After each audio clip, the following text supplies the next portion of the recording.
Honestly, I don't remember how I stumbled upon this article.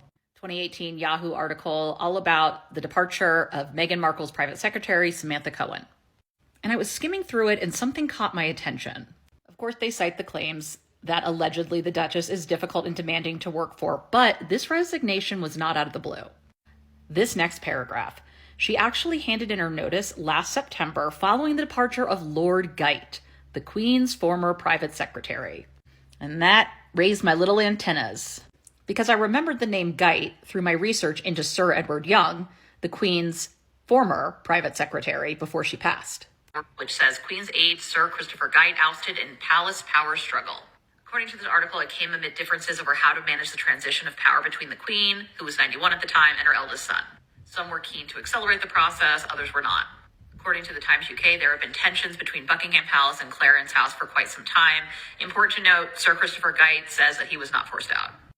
And with Kate's new private secretary quitting before she started, it kind of makes you wonder, are these difficult women to work for, or is there something structurally broken within the British royal family's staffing? Is it more likely that Samantha Cohen, who had been with the British royal family for 17 years, put in her resignation because she was disgusted at the treatment of Geidt and decided to take a stand and make a statement? Or that newcomer Meghan was difficult? And we know that Sir Edward Young, who went on to replace Geidt, had a very hard time with Harry and Meghan. I mean, with the way Harry describes him in the book, I don't think he's a huge fan. Is it possible Samantha wasn't either? And then, of course, there's the larger issue of how media frames the departure of staff members.